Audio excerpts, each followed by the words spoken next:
Hello students, कैसे हैं आप सब। आज मैं आपको लाइंस एंड एंगल्स के बेसिक कंसेप्ट्स कराऊंगी। क्लास 9th का चैप्टर 6 लाइंस एंड एंगल्स के बेसिक कंसेप्ट्स। ये बेसिक कंसेप्ट जब भी हम ज्योमेट्री करेंगे, चाहे वो क्लास 8th की हो, 9th की हो, 10th की हो, आपने पहले भी ये सारे बेसिक कंसेप्ट्स पढ़े होंगे। आप में सारे एंगल्स के बारे में पता होगा आप लोगों को। जैसे कि हमें पता है कि ज़ीरो एंगल क्या होता है, यानी यहीं से जाके वापस यहीं पर ही जा रही, which is known as zero angle. Straight angle, ये तो बिल्कुल बेसिक है जो हमने 5th 6th में ही पढ़े होंगे, which is known as straight angle. एक जहाँ पे 180 डिग्री का बनता है उसे स्ट्रेट एंगल कहा जाता है। रिफ्लेक्स एंगल, 180 एंड 360 के बीच का जो एंगल होता है उसे 180 से बड़ा एंड 360 से छोटा, उसे रिफ्लेक्स एंगल कहते हैं। बेसिकली रिफ्लेक्स एंगल कैसे निकलता है, 360 डिग्री माइनस जो भी एंगल हमें रिफ्लेक्स निकालने के लिए बोला गया है उसको माइनस कर देते हैं। जैसे कि ये वाला एंगल है हमारा, तो this one is known as reflex angle, यानी 360 में से हमने ये वाला एंगल माइनस कर दिया। अब आता है हमारे पास दो पैरेलल लाइंस हैं, L and M. L and M parallel lines हैं। ये इसकी ट्रांसवर्सल है, तो ये वर्टिकली अपोजिट एंगल्स होते हैं 1 एंड 2। सिमिलरली 3 एंड 4 भी क्या हो जाएंगे, वर्टिकली अपोजिट एंगल्स हो जाएंगे। 5 एंड 6 क्या हो जाएंगे, वर्टिकली अपोजिट, 5 एंड 7 हो जाएंगे vertically opposite angle, and 6 and 8 हो जाएंगे vertically opposite angle. Vertically opposite angles, यहाँ पे 1 एंड 2 हो गए, 3 एंड 4 हो गए, 5 एंड 7 हो गए, 6 एंड 8 हो गए। ठीक है, अब इसके बाद हम पढ़ते हैं कॉरस्पॉन्डिंग एंगल्स।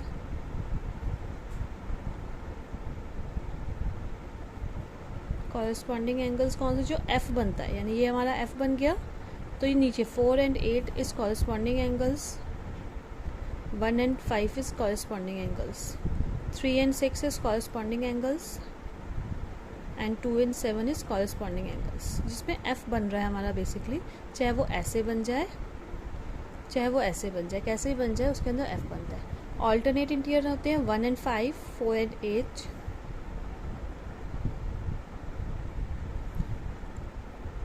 ऑल्टरनेट में जेड बनता है 2 एंड 5। इंटीरियर ऑल्टरनेट एंगल्स ही लिख लीजिए आप, क्योंकि इंटीरियर एंगल अभी एक्सटीरियर एंगल 2 एंड 5, 4 एंड 6।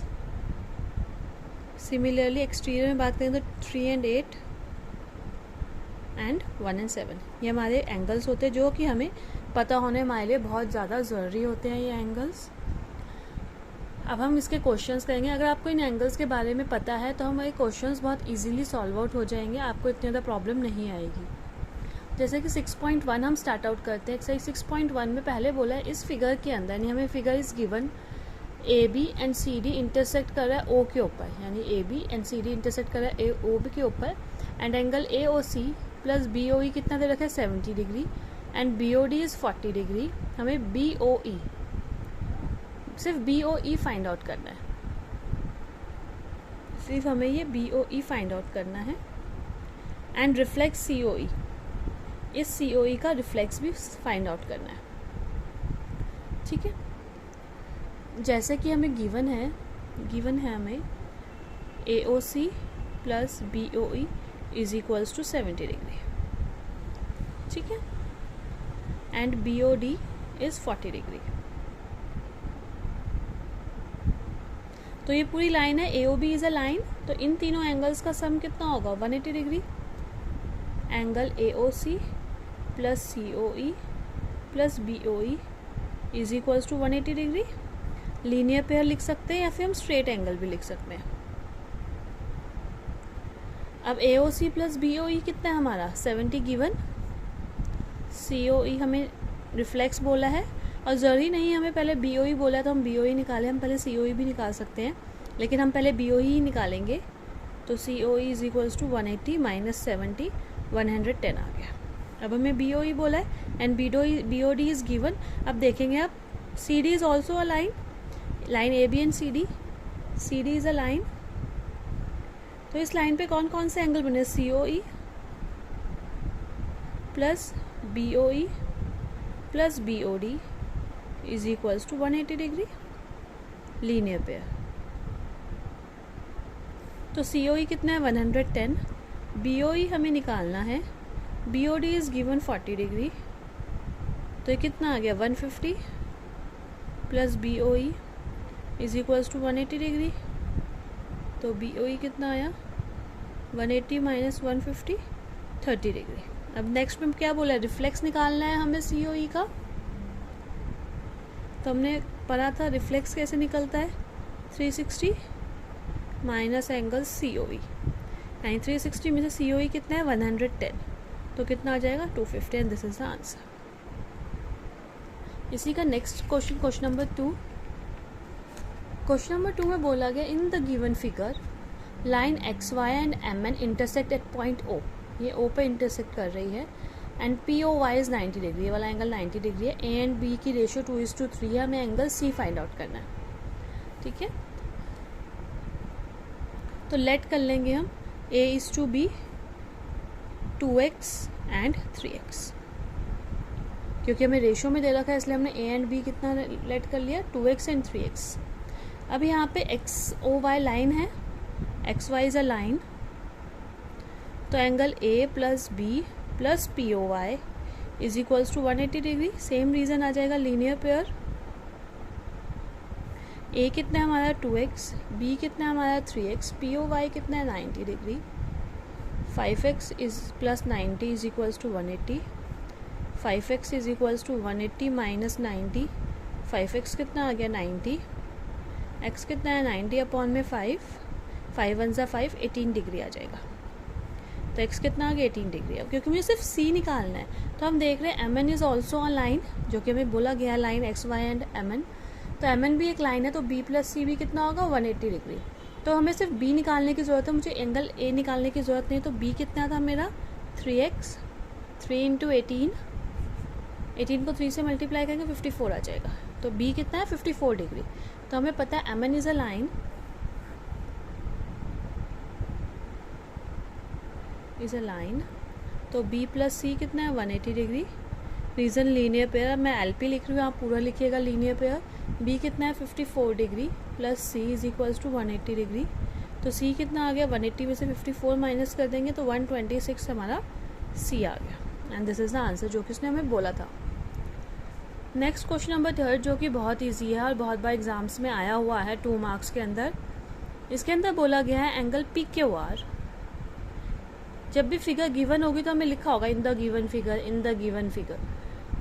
तो PQR is equals to PRQ, ये PQR PRQ के इक्वल है, हमें बताना है PQS is equals to PRT, ठीक है। तो गिवन क्या है, जब भी हमें गिवन एंड प्रूव्ड एट करना हो तो गिवन एक बार ज़रूर लिखें, PQR is equals to PRQ। आप ये ना सोचें कि क्वेश्चन में लिखा हुआ है, ये तो क्वेश्चन मैंने नोट डाउन कर रखे हैं, क्योंकि आप तो क्वेश्चन नोट डाउन करोगे नहीं। प्रूफ क्या करना है, PQS is equals to PRT। अब है प्रूफ। अब आप इस फिगर में देखिए, हमें पता है PQR plus PQS is equals to 180 degree, PQR plus PQS is equals to 180 degree because of linear pair. मैं LP लिख रही हूँ, आप पूरा का पूरा लीनियर पेयर लिखिएगा। नेक्स्ट यहाँ पर अब PRQ plus PRT is equals to 180 degree, same reason PRQ plus PRT is equals to 180 degree, reason again linear pair. इसको नाम देंगे फर्स्ट, इसको नाम देंगे second. From first and second ये दोनों इक्वल हो जाएंगे, क्योंकि LHS इक्वल तो LHS भी इक्वल होगी। तो PQR plus PQS is equals to PRQ plus PRT। अब हमें दे रखा है PQR PRQ के इक्वल है, इट इज़ गिवन, तो ऑटोमेटिकली जब ये दोनों इक्वल होंगे तो ये दोनों भी इक्वल होंगे, तो PQS is equals to PRT। आपको कुछ नहीं करना, लास्ट में साइड में रीज़न लिखना है, क्यों, क्योंकि PQR इक्वल है PRQ के, तो ये दोनों भी आपस में इक्वल होंगे, हैंस प्रूव्ड। ठीक है, आपको उम्मीद होप करती हूँ ये वाला क्वेश्चन अच्छे से समझ में आया, क्योंकि ये वाला क्वेश्चन बहुत ज़्यादा एग्जामिनेशन में आया हुआ है। पूरी एक्सरसाइज ही इंपॉर्टेंट है। अगर सिर्फ ज्योमेट्री के चैप्टर्स की बात करूँ, अगर आप सिर्फ NCERT कर जाएँ तो सिर्फ एनसीईआरटी में से ही ज्योमेट्री के चैप्टर्स आएंगे, जितने भी ज्योमेट्री के चैप्टर्स हैं एनसीईआरटी प्लस एग्जाम्पल्स को इग्नोर ना करें। नेक्स्ट क्वेश्चन नंबर 4 में बोला गया गिवन फिगर है हमें x plus y is equals to डब्ल्यू प्लस जेड, हमें गिवन है, हमें प्रूव करना है A O B is a line, यानी गिवन क्या है मुझे x plus y is equals to डब्ल्यू प्लस जेड। प्रूव क्या करना है, ए ओ बी एक लाइन है, ठीक है। प्रूफ कैसे करेंगे, अब हमें पता है पूरा कंप्लीट एंगल है, यानी x प्लस वाई प्लस डब्ल्यू plus z is equals to 360 degree complete angle. x plus y की जगह मैं w प्लस जेड लिख दूँ या w प्लस जेड की जगह x प्लस वाई लिख दूँ, आप किसी की भी जगह लिख सकते हैं, कोई इशू नहीं। अब ये दोनों ही 2 बार हैं इज इक्वल 360 डिग्री, तो w plus z is equals to 360 upon में 2, यानी कट जाएगा 180 डिग्री। जब w प्लस जेड 180 डिग्री का आ गया, तो जब हमें पता है हमें लाइन होता है तो ये वाले एंगल्स 180 डिग्री के होते हैं। सिमिलरली इसका उल्टा हो जाएगा, अगर ये 180 डिग्री के हैं तो therefore A O B is a line. बस आपको लिखना है A O B is a line, ठीक है। नेक्स्ट क्वेश्चन नंबर 5 जो कि बहुत ज़्यादा इम्पॉर्टेंट है, थोड़ा सा टफ है, थोड़ा सा आप ध्यान से देखिएगा इस क्वेश्चन को।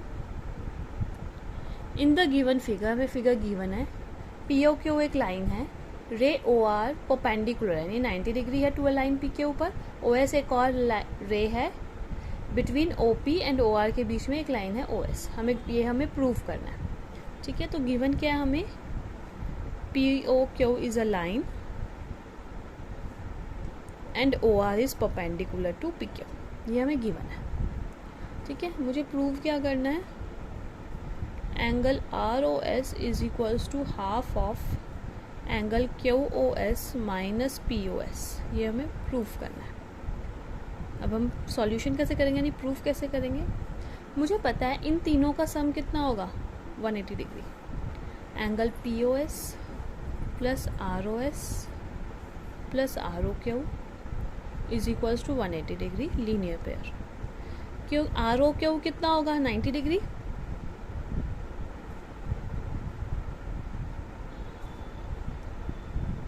आर ओ क्यू कितना होगा 90 डिग्री,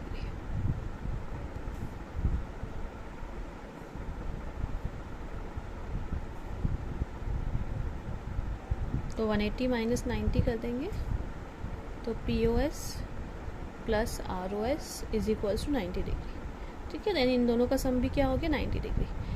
इस 90 डिग्री की जगह मैं आर ओ क्यू लिख दूँ, क्योंकि मुझे यहाँ पे पी ओ एस भी चाहिए आर ओ एस भी चाहिए, मुझे क्यू ओ एस और लेके आना है, क्यू ओ एस और लेके आना है, तो मैं इसकी 90 की जगह आर ओ क्यू लिख देती हूँ, तो P O S plus R O S is equals to R O Q.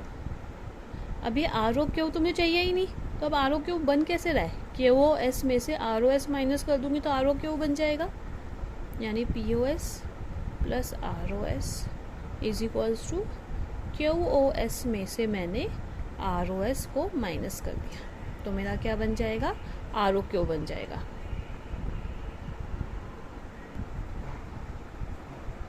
तो इसके अंदर हमने आर ओ क्यू की जगह क्या लिख दिया, Q O S minus R O S. अब हमें आर ओ एस यहाँ पे इधर चाहिए और पी ओ एस मुझे यहाँ पे चाहिए, तो R O S plus R O S is equals to Q O S minus P O S, ऐसे ही हमें चाहिए था। अब हम इसके अकॉर्डिंगली हमारे जो प्रूफ करना है उसके अकॉर्डिंगली सॉल्व करते चले जाएंगे। ये twice of R O S आ जाएगा इज इक्वल्स टू, ये ब्रैकेट में लिख देंगे Q O S minus P O S, और ये ट्वाइस है इधर जाके हाफ हो जाएगा, R O S is equals to half of Q O S minus P O S, hence proved. यही हमें प्रूव्ड आउट करना था, ठीक है। तो बहुत ही इजी है, आप सीधा इन दोनों को 90 डिग्री में नहीं लिख सकते, आप इन तीनों को ही पहले लीनियर पेयर करके इसको 90 डिग्री लगाकर फिर दोबारा इसकी जगह 90 डिग्री लिखेंगे। डायरेक्टली आप ये स्टेप ना लिखें। और फिर हमने इसमें आर ओ क्यू की वैल्यू पुट आउट कर दिया। आर ओ क्यू क्या है हमारा, Q O S minus R O S, क्योंकि हमें आर ओ क्यू नहीं चाहिए, हमें क्यू ओ एस और आर ओ एस चाहिए, इसलिए हमने आर ओ क्यू की जगह हमने ये लिख दिया और फिर हमने सॉल्व किया तो हमारा ऑटोमेटिकली हमें जो प्रूफ करना था वो हमारा आ गया। नेक्स्ट क्वेश्चन नंबर 6 में बोला गया it is given that XYZ 64 degree. इसके अंदर हमें फिगर नहीं दे रखी क्योंकि इधर बोला गया है draw figure from the given information. हमें इस इन्फॉर्मेशन के अकॉर्डिंगली खुद ही फिगर हमें ड्रॉ करनी है। तो हमें दे रखा है XYZ 64 डिग्री है, XYZ 64 डिग्री है। XY को हमने प्रोड्यूस करा है पॉइंट P तक, तो मैं इसको इस तरीके से ना बनाकर, क्योंकि मैंने XY को पॉइंट P तक प्रोड्यूस किया, तो X इधर बीच में ले लेते हैं YZ, ठीक है। XYZ, XY को मैंने प्रोड्यूस करा है पॉइंट P तक, चाहे तो आप XY इधर भी ले सकते हैं, वो कोई इशू नहीं है। एंड रे YQ बाइसेक्ट कर रहा है ZYP को, यहाँ पे हमने YQ दे दिया जो कि ZYP को बाइसेक्ट कर रहा है, यानी ये वाला एंगल इस वाले एंगल के इक्वल है, ठीक है। हमें XYQ यानी ये वाला एंगल फाइंड आउट करना है एंड रिफ्लेक्स ऑफ QYP इस वाले एंगल का रिफ्लेक्स फाइंड आउट करना है। होपफुली आपको क्वेश्चन समझ में आया। मैंने ये फिगर इसलिए आपको बता के, मैं डायरेक्टली ये भी बना सकती थी लेकिन मैंने आपको जानबूझ के XYZ ऐसे बनाया है क्योंकि बहुत सारे बच्चे इसी तरीके से XYZ बनाते हैं 64 डिग्री का। फिर हमने जब देखा आगे रीड आउट किया कि वो प्रोड्यूस कर रहा है, तो अब मैं प्रोड्यूस करूँगी तो मेरे को ऐसे प्रोड्यूस करना पड़ जाएगा जो कि मुझे इनकन्वीनियंट हो जाएगा मेरे लिए, फिगर मेरे लिए बहुत कॉम्प्लिकेटेड हो जाएगी। इसलिए उसको मैंने ईजिली करने के लिए मेरे लिए ऐसे ड्रॉ किया है XYZ जो कि 64 डिग्री का है एंड XY को मैंने P तक प्रोड्यूस कर दिया एंड रे YQ बाइसेक्ट कर रही है ZYP को, यानी ये वाला एंगल इसके इक्वल हो गया और हमें निकालना है reflex of QYP and XYQ। अब हम इसको सॉल्व आउट करेंगे। गिवन क्या है हमें, XYZ 64 डिग्री है and PYQ is equals to ZYQ, या QYP भी लिख सकते हैं क्योंकि यहाँ पे QYP है तो मैं यहाँ पे QYP ही लिखूंगी जिससे बाद में बच्चों को कन्फ्यूजन ना हो। एंड ZYQ ये दोनों इक्वल हैं, क्यों? क्योंकि YQ बाइसेक्ट्स ZYP, ये इसको बाइसेक्ट कर रही है, इसलिए ये दोनों इक्वल हैं। अब हमें पता है इन तीनों का सम 180 डिग्री होगा। Angle XYZ plus QYP plus ZYQ is equals to 180 degree linear pair. XYZ कितना, 64 डिग्री। हमें QYP निकालना है तो मैं ZYQ की जगह QYP लिख देती हूँ। आप इसकी जगह भी लिख सकते हैं, कोई इशू नहीं है क्योंकि दोनों की वैल्यू ही सेम आनी है। 64 इधर जाके माइनस में आ जाएगा, ये 2 QYP आ गया, 180 minus 64, twice of QYP is equals to 116 आ जाएगा। तो QYP कितना आ गया, 116 डिवाइड बाय 2, 58 डिग्री आ गया, ठीक है। अब हमें क्या निकालना है, रिफ्लेक्स ऑफ QYP का रिफ्लेक्स निकालना था एंड XYQ निकालना था। अब XYQ कैसे निकलेगा, ये XYQ है, XYZ plus QYZ, XYZ plus ZYQ, इन दोनों को प्लस करके हमारा XYQ बन रहा है। तो XYZ कितना है, 64 डिग्री एंड ZYQ आप चाहे तो यहाँ पे लिख सकते हैं ZYQ is equals to QYP is equals to 58 degree, यानी वो दोनों ही क्या होंगे, 58 डिग्री। तो यहाँ पे ZYQ कितना होंगे, 58 डिग्री, प्लस कर देंगे 122 डिग्री आ गया। और हमें इसमें रिफ्लेक्स ऑफ QYP भी बोला है तो 360 माइनस QYP आ जाएगा, 360 में से QYP माइनस करते हैं तो 360 माइनस 58 डिग्री, तो 302 डिग्री आ गया। उम्मीद करती हूँ ये वीडियो आपके लिए हेल्पफुल रहेगी ये चैप्टर को सॉल्व करने में। इसमें ये वाला question number 5, question number 3 important है, जो कि बहुत ज़्यादा बार एग्जामिनेशंस में देखे गए हैं। बाकी सारे ही क्वेश्चंस इस चैप्टर के इम्पॉर्टेंट है, सारे एग्जाम्पल्स इम्पॉर्टेंट है, आप इसके एग्जाम्पल्स भी ज़रूर गो थ्रू करें। सिर्फ NCERT सफिशिएंट है इस चैप्टर के लिए। अगर आपको मेरी ये वीडियो पसंद आई हो तो मेरी वीडियो को लाइक, शेयर, सब्सक्राइब करना ना भूलें।